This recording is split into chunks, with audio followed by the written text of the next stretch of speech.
네, 정치권 소식을 핵심 키워드로 짚어보는 시간입니다. 오늘은 김재섭 국민의힘 서울도봉갑 당협위원장 그리고 서용주 더불어민주당 상근부 대변인 두 분 나오셨습니다. 어서 오세요. 네, 안녕하세요. 네, 첫 번째 키워드 내용부터 살펴보겠습니다. 보여주시죠. 정치 탄압 중단하라. 더불어민주당이 이번엔 용산 대통령실 앞으로 달려갔습니다. 네, 대통령실 앞으로 달려가서 어떤 얘기를 했는지 먼저 듣고 오겠습니다. 윤석열 대통령은 검찰과 감사원 등 권력기관을 동원한 정치 탄압, 당장 손을 떼십시오. 대통령이 집중해야 할 것은 정치 탄압이 아니라 경제이고 민생입니다. 지난주 감사원은 온갖 거짓으로 가득한 보도자료를 기습적으로 배포했습니다. 정치적 중립을 지켜야 그리고 독립적으로 운영될 감사원은 윤석열 정부의 정치보복의 사냥개일 뿐입니다. 윤석열 정권은 이제라도 복수혈전을 멈추고 국민의 삶을 바라보기 바란다. 전직 대통령과 야당 대표, 전 정부 인사들을 샌드백처럼 때린다고 한들 윤석열 정권에 대한 국민의 평가는 결코 달라지지 않는다. 네, 복수혈전을 멈춰라. 더불어민주당이 대통령실 앞까지 달려가서 이렇게 외쳤습니다. 이번에 감사원 중간감사 결과 발표가 가장 큰 요인이겠죠? 그렇죠. 예. 그러니까 이 감사원 중간 결과 발표를 보면서 참 엉망으로 국정을 운영한다라고 생각이 들어요. 그러니까 그냥 상식적으로 보면 감사원 중간 결과 발표도 굉장히 수상쩍고 중간 결과 발표하면서 감사위원회 의결도 없었어요. 내용 자체도 보면은 그냥 본인들이 보고 싶은 똑같은 내용인데 본인들이 보고 싶은 내용만 계속 해서 뭔가 전 정권의 감사나 뭐 서해 피살 사건 이 부분이 잘못 조작됐다. 뭐 이런 식으로 얘기를 하는데 중간 결과를 가지고 지금 동시에 막 국민의힘이랑 이 현 정권에서 민주당과 문재인 정권을 욕하기 시작합니다. 따지고 보면은 뭔가 기획된 게 아닌가. 그리고 보십시오. 중간 결과 발표인데 뭔가 확정적으로 얘기하잖아요, 지금. 아직 결과가 다 안 나왔어요. 예. 그러니까 지금 보면은 그거를 확정적으로 마치 왜곡되고 뭔가 조작됐다. 이게 다 조사가 마친 것인 양 지금 얘기를 하는데 그 조사를 해봐야죠. 예. 그리고 두 번째, 검찰에서도 똑같이 이 사안에 대해서 지금 수사하고 있습니다. 예. 근데 저는 이렇게 봐요. 감사원의 중간 결과 발표가 검찰의 수사와 동일하게 나올 것이다. 그러니까 이 자체가 이미 이 정권이 짜 맞춰서 한 감사다. 그러니까 당연히 복수혈전이라고 하는 거예요. 근데 복수혈전 자체가 영화 제목이잖아요. 예. 이 영화 흥행하지 못했습니다. 그래서 이 윤석열 정권의 복수혈전은 끝에는 망할 것이다. 그거 좀 보고 있습니다. 예. 결과도 왜곡된 것이고 이거 과정도 석연치 않다. 민주당의 주장인데요. 이에 대한 국민의힘 입장은 어떤 겁니까? 지금 앞서서 이제 민주당 원내대표나 박범계 전 장관이 계속 정치 탄압, 정치 보복이라는 말을 계속 앵무새처럼 반복하고 있거든요. 근데 저는 이쯤 되면 민주당도 이것을 정치 탄압으로만 방어를 할 것이 아니라 어떻게 사실관계가 밝혀져 있는지에 대해서 그리고 우리가 앞으로 어떤 사실관계를 밝혀야 되는지에 대해서 좀 진지하게 임하면 좋겠다는 생각을 좀 갖고 있거든요.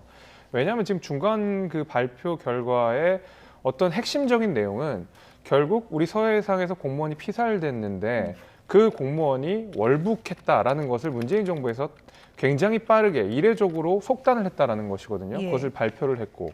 근데 지금 이 감사원의 이 감사와 관련돼서 이것이 정쟁이 되는 가장 중요한 이유가 월북이다, 아니다 이거였거든요. 근데 윤석열 정부로 바뀌고 나서 다시 이 문제가 불거지기 시작하니까 민주당이 주장하는 내용은 이거였습니다. 아니 당시에 국민의힘도 월북으로 주장하지 않았냐? 월북인 것은 확실한데 왜 이제 와서 달라진 거라고 하면 윤석열 정부로 바뀐 것밖에 없는데 사실관계가 바뀐 거 없는데 왜 이렇게 지금 다시 주장하냐? 정치 탄압하려고 하는 것이 아니냐라는 예. 주장이 민주당의 주장이었거든요. 근데 감사원의 중간 결과를 보고 나니까 실제로 월북으로 굉장히 이례적으로 빨리 진단했다는 사실들이 드러났어요. 그렇게 되면 이제는 사실관계가 좀 변했다라고 인정을 하고 여기에 대해서 진실 규명을 해야 되겠다는 태도를 임해야 되거든요. 근데 예. 이걸 무조건적으로 다 정치 탄압이다, 문재인 정권에 대한 수사다라고 결계를 치면서 수사나 조사에 대한 불신을 끊임없이 보내고 있다라는 것이거든요.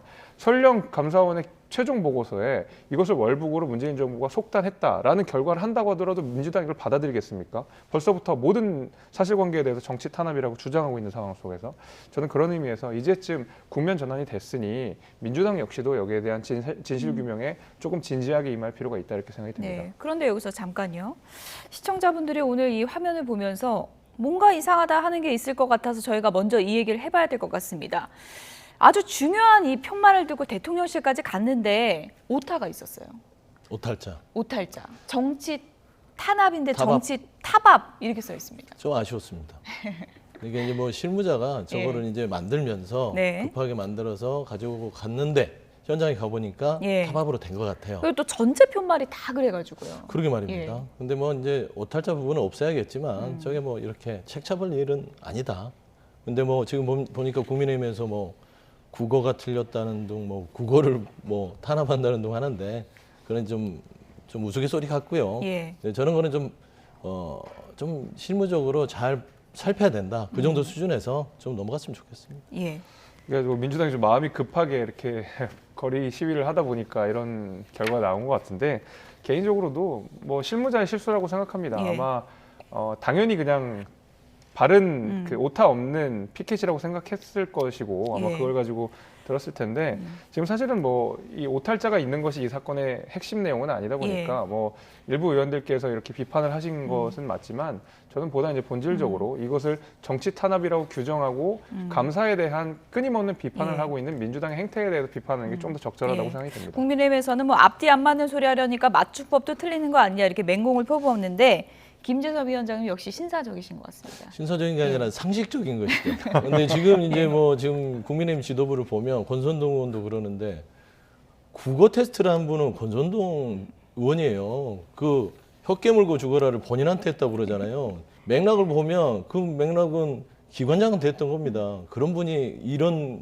오탈자에 대해서 목소리 높일 이유는 없고 창피한 줄 알아야 되고요. 예. 그 감사원 부분은 저는 두 가지만 말씀드리고 싶어요. 그러니까 여러 가지 정치 탄압 이런 부분에 있어서 증명을 하는 거 좋습니다. 그러니까 의혹 해소를 해야죠. 언제까지 이렇게 정쟁화돼서 아주 비생산적인 일을 해야 되겠습니까? 예. 민생을 하려면 이걸 털어야 되는데 저는 두 가지라고 봅니다. 첫 번째는 지금 감사원의 결과가 SI 첩보, 군 정보 자산, 그러니까 한미 간의 북한의 부분들은요, 우리가 정보 접근이 안 되다 보니 미군과 한국이 그리고 주변국에서 같이 하는 SI 첩보가 있습니다. 여기에 근본적인 해답이 있다. 이걸 들여다보면 되는데 감사원은 이걸 보고 감사한 게 아니에요. 그러니까 똑같은 사안을 가지고 다른 시각으로 그냥 감사 결과를 한 것뿐입니다. 그래서 지금이라도 지금 저희가 주장하는 게 국방부 비공개 회의로 첫 번째 공개하고 두 번째 SI 첩보는 대통령이 결단하셔야 됩니다. 대통령이 결단하셔서 미군 측의 양해를 구해서 이 부분에 있어서 나라가 혼란스러우니 이번에는 SI 첩보를 솔직히 말하면 보면 안 됩니다. 하지만 너무 나라가 시끄러우니 SI 첩보를 봅시다 해서 월북인지 아닌지에 대해서 사실관계를 규명하자라는 게 가장 지혜로운 해법이 아닐까 저는 좀 그런 말씀 드립니다. 일단은 지금 감사원이 좀 속단한 면이 있다 이렇게 이제 지적을 해주셨는데 또 이런 또 지적도 있는 것 같습니다. 지금 이제 어쨌든 감사원 중간 감사 결과를 보면 이제 박지원 전 원장도 뭐 한자가적인 구명적인 나도 못 들어봤다 이런 얘기도 하지 않았습니까? 네네. 여러 가지 드러난 그 단서들에 대해서는 민주당 쪽에서도 좀 해명이 있어야 되는 게 아니냐 이런 또 지적도 있거든요. 물론 이제 저희도 궁금한 부분이에요. 예. 뭐 구명조끼 한자가 있다. 근데 감사원 발표를 보면 대부분 다 추정.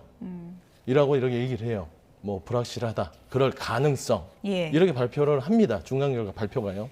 그러니까 확정적으로 뭔가가 이래서 이렇다. 그냥 구명조끼 자체도 감사원에서 했으면 어떤 경위로 이렇게 됐는지를 조사를 해서 발표를 해야 되잖아요.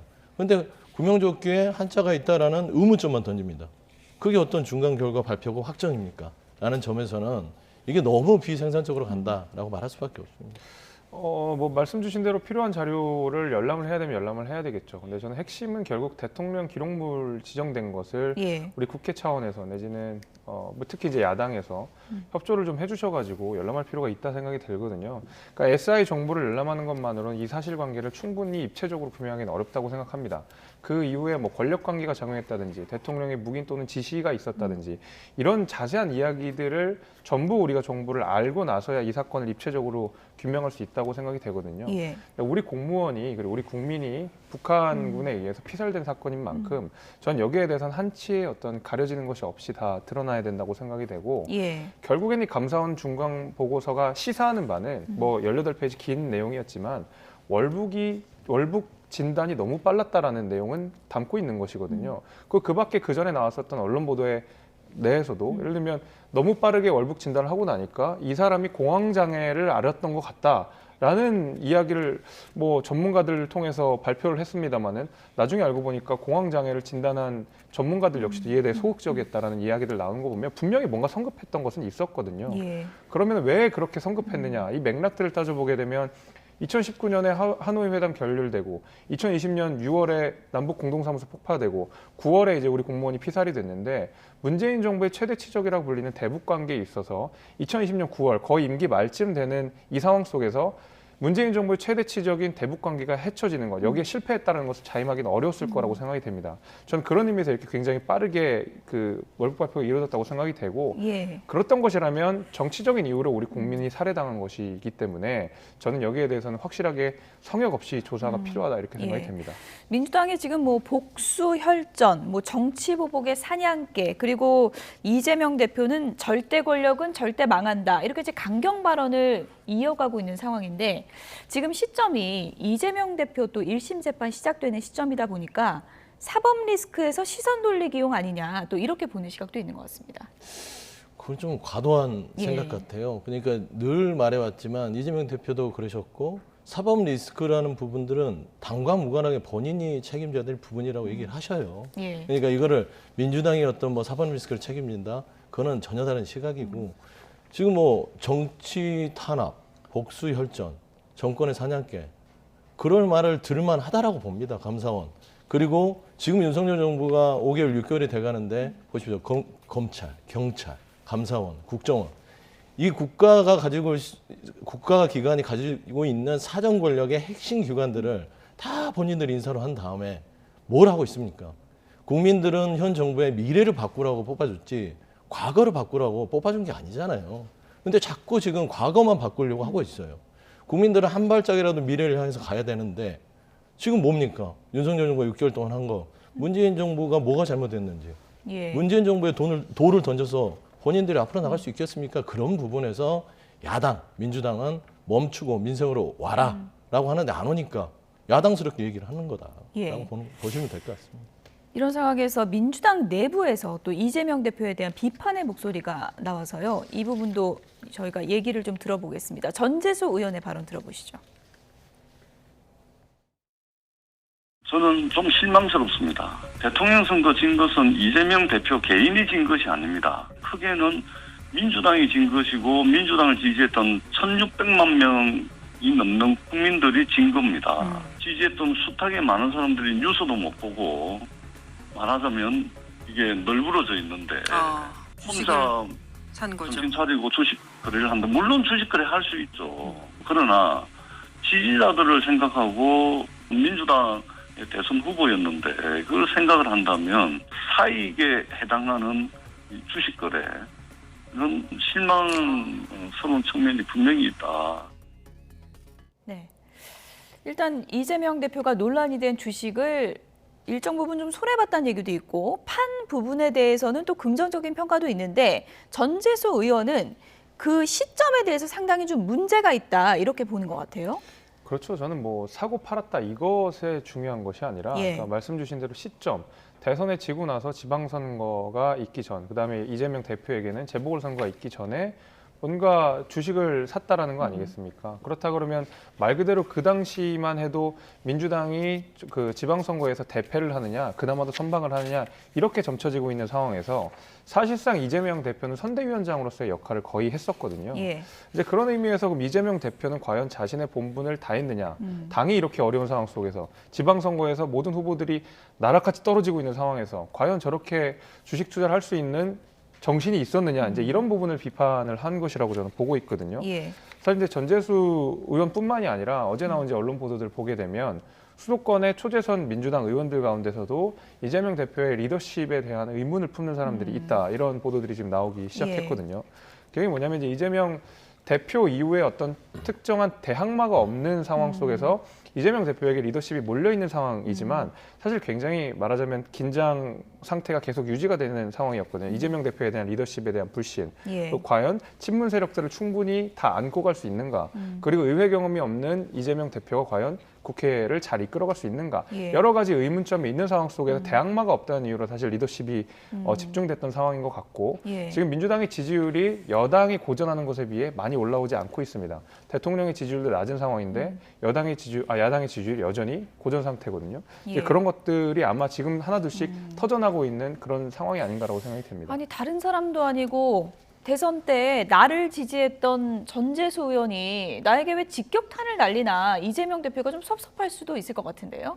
섭섭할 수도 있는데요. 예. 또 이해를 하실 것 같아요. 왜냐면은 뭐 다양한 의견들이 있는 것이니까요. 뭐 민주당 자체가 워낙 따지고 보면은 뭐 여러 가지 생각들이 인정되고 다양성에 대해서 인정되기 때문에 예. 단지 이게 이제 언론에 부각되면서 언론이 보는 거죠. 지지했던 전재수 의원이 왜 이재명 대표한테 직격탄을? 근데 이런 소리도 있다라는 거를 얘기를 해주는 겁니다. 쓴소리일 수도 있고요. 하지만 저는 그런 생각이 들어요. 그런 전재수 의원처럼 적절하지 않다. 다들 힘든 상황에서 주식 거래가 올바르냐라는 예. 뭐 좀 실망스럽다 할 수도 있지만 또 반면에 그 시간 동안 그러면 아무것도 안 해야 되냐. 그렇지 않습니까? 그러니까 정치인이고 공인이기는 하지만 본인도 이재명이라는 하나의 인간체이기 때문에 뭐 욕구라는 게 있는 거 아닙니까? 그리고 본인이 지적 욕구도 있을 것이고 특히 주식 부분에 있어서 전문가잖아요. 예. 오랫동안 해왔기 때문에 어떤 지적 욕구를 충족하는 차원에서 했을 수도 있다. 예. 그러니까 양측이 다 있기 때문에 이런 부분을 가지고 과도하게 어떤 이재명 대표의 어떤 인격적인 부분이나 어떤 책임론을 예. 묻는 것은 뭐 이쯤에서 그냥 이런 의견이 있다 정도로 끝냈으면 좋겠다. 또 전재수 의원은 예. 좀 실망스럽다, 뭐 그런 의견을 밝혔는데 그럴 수도 있다, 그런 얘기를 할 수도 네, 있다라고 그렇죠. 받아들여졌지만 당원 게시판은 지금 난리가 났다 그러거든요. 뭐 해당 행위다 이런 지금 비판의 글이 쏟아지고 있다고 하던데 그 부분은 그러니까 이제 그게 이제 보통 이걸 또 팬덤으로 얘기를 풀어야 될 수도 있는데 예. 뭐 강성 지지층들은 왜 우리 이재명 대표한테 그런 안 좋은 소리를 했어?라고 하는 것이죠. 예. 하지만 그런 부분들은 조금 좀 자제를 했으면 좋겠어요. 내부 총질은 아닌 거죠. 내부 총질은 아니고 예. 다양한 의견들을 그리고 전달할 수도 있습니다. 현장에서도 그런 얘기가 있을 수 있으니까 전재수 의원이 얘기를 한 것이다 정도로 좀 이해하는 게 좋지 않을까 네. 생각이 듭니다.